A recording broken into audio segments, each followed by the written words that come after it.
Hello, and welcome to the Daily Rings of Power podcast, your daily dose of the latest news, rumours, and speculation about the Lord of the Rings, the Rings of Power. The day is Thursday, July 28th, and I'm your host, Harry.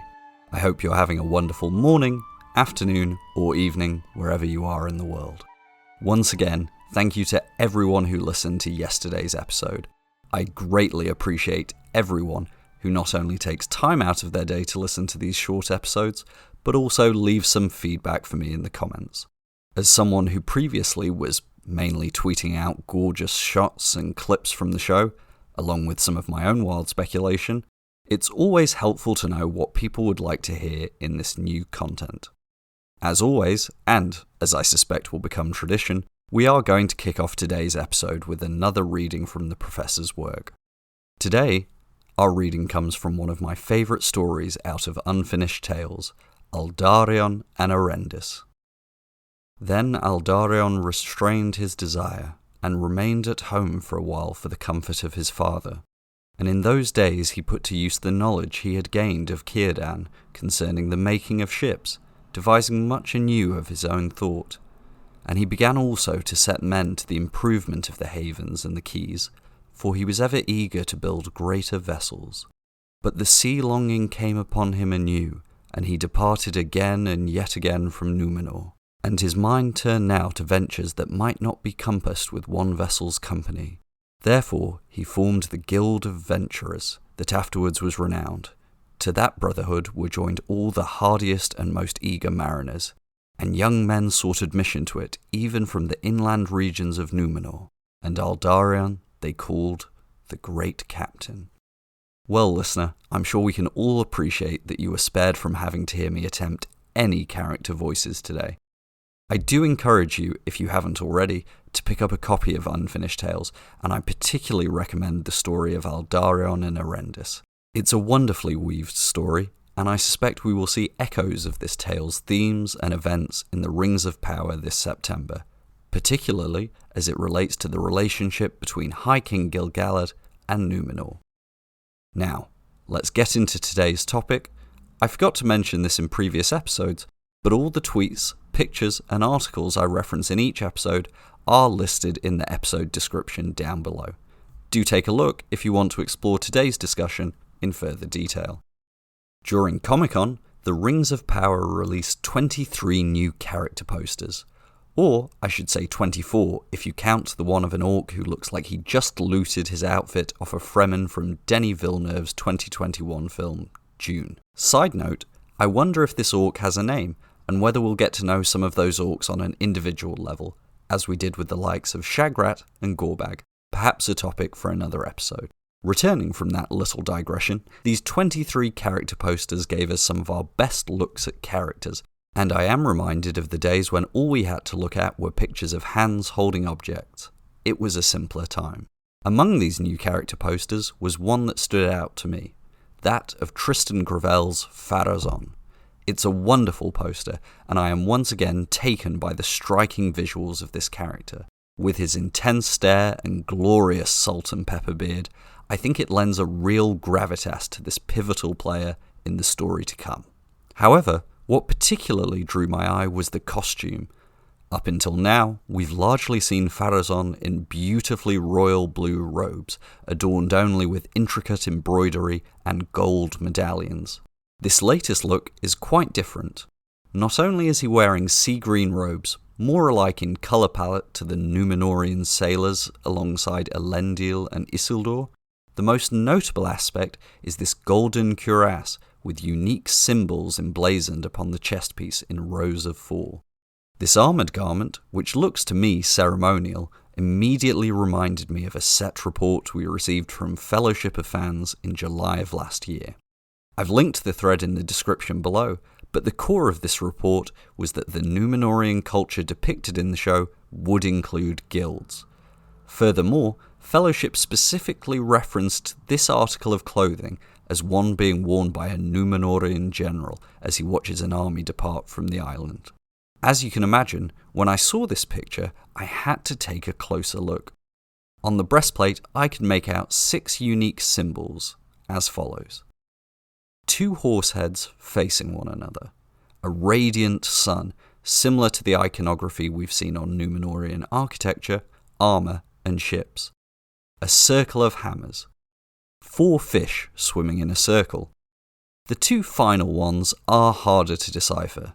The one in the very top right of the armour may be a depiction of blacksmith's tongs, and the one next to it looks like a net of rope or perhaps linked chains. As you will recall from my reading at the start of the episode, there is only one named guild in the stories of Numenor that Tolkien ever described to us, that being the Guild of Venturers, founded by Eldarion, the great mariner who would go on to become a king. While this guild was primarily concerned, as the name would suggest, with mariners embarking on great voyages and adventurers, I see no reason why other guilds would not exist. In fact, as one of the greatest kingdoms of its age, and an island nation at that, it seems logical to me that there would be a thriving mercantile economy at its core. Which guilds could these 6 symbols represent? I do have some ideas, but once again, these are largely speculation. Let's take a look at each. The horses, I imagine, represent the great horse breeders, or even encompass the saddlers and farriers that are responsible for their upkeep. As we've seen, Numenor is portrayed in the Rings of Power as a force that relies on its cavalry, so there must be a great need for horses to supply that army. The radiant sun is slightly puzzling to me, but as we've seen it used as the symbol for the whole of the Kingdom of Numenor, I do suspect it has political or administrative connotations. Perhaps these represent the councillors, lawmakers, or members of the royal household. I'm not sure, but I feel like there's a wider political angle being played out with this symbol. Next up, we have a circle of hammers. I initially thought these were blacksmiths, but now I believe they are likely builders and more specifically, architects. More on that to come in a few minutes. The fish seem fairly straightforward to me, as being fishermen, most likely the vital lifeblood to keep the island's population fed. As for the remaining 2, I have little to no ideas. As I said, if those are blacksmith tongs, then the answer may be straightforward. As for the final emblem, I truly am taking a stab in the dark. Perhaps it is meant to represent ropes tied together, and then we could maybe guess a shipbuilder's guild. Or, if these are meant to be links of a chain, it could be a symbol of a merchant's guild, the links representing the intertwined web of commerce. I think the significance of the existence of these guilds is twofold. Firstly, in a very straightforward sense, the visible representation of a trading and economic system adds depth to a depiction of culture, something that I often find is missing from fantasy adaptations. More importantly, I think that given Pharazon's chestplate is adorned with these symbols, this may be where he is currently solidifying his political power. The gold pommel of a sword at his hip indicates the show is not completely abandoning Book Pharazon's history as a great warrior and general of Numenor, but they may be building and adding extra layers to that. After all, it's important for the show to establish how Pharazon might challenge Miriel's rule in the future. We do know he's being portrayed as a counselor to the Queen Regent, but for me, this raises 3 important questions. 1. What kind of power and authority will he wield? 2. How will he bring those with influence in Numenor to support his claim to the throne? And 3. What sway does he already hold over Numenorian society that he may be able to exploit when Miriel journeys to Middle-earth to fight the rising threat? I think all of these are interesting questions and lead me to believe that Pharazon's influence and perhaps even control over these guilds will be a key tool in his arsenal, especially when seeking the king's scepter. One final thing I'd like to mention that ties back into these guilds is the new character of Isildur's sister, Eärien, played by Emma Horvath. While Tolkien never wrote about any daughter of Elendil, given his tendency to skip over female characters who were not rulers or pivotal to a male character's story, something he actually made an effort to correct in later writing, I see no reason why this character should not or could not exist. I particularly love that when inventing this character, the showrunners deftly tied her name to the other children of Elendil. Eärien is a Quenya name that translates to Daughter of the Sea, combining the Quenya word for sea, Ear, and the suffix for daughter or maiden, En. This nicely aligns with Elendil's naming convention for his other children, with Isildur meaning servant of the moon, and the, as of yet uncast, Anarion meaning son of the sun. As I realise this is a podcast, for clarity's sake I should mention, the second son in that name refers to the star. The reason I bring up Eärien is because in an interview kindly pointed out to me by Sweet Robin on Twitter, Emma Horvath talked about the character's role in the series. Horvath says of her role, she's just been accepted to the Architectural Guild. So, as we can see, guilds are going to play not only a background feature in the Rings of Power, but will also be a key facet of certain characters' storylines.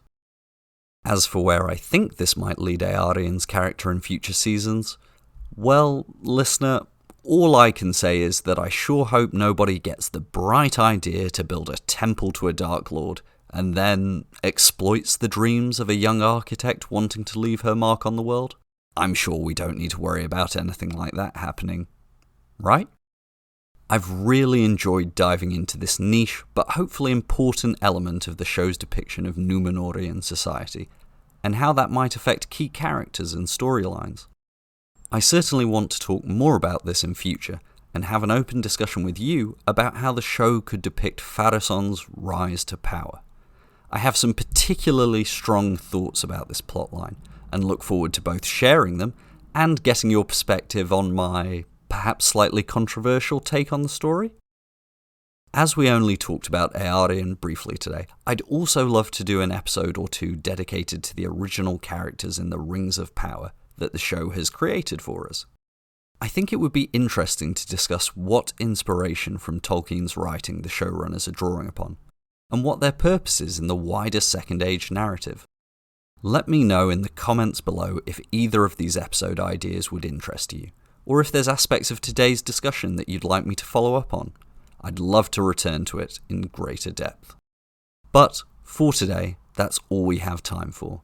I really hope you enjoyed today's deep dive into all things gilded and golden. It's one of the joys of waiting for this show to air that we can speculate on such minor costume and character details, with the wonder of being in the dark, as one of my favourite lines from Gandalf in the book tells us.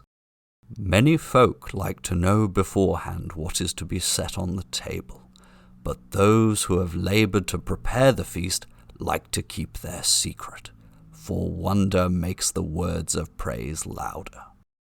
Sorry about the impression, but I am sure everyone who worked in secret to prepare this feast of a show cannot wait to give us a glimpse of what they have in store.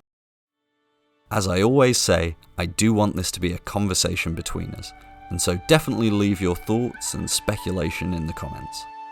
Thank you so much for listening. I'll be back tomorrow with more discussion on the latest news on the Daily Rings of Power podcast. Namarie.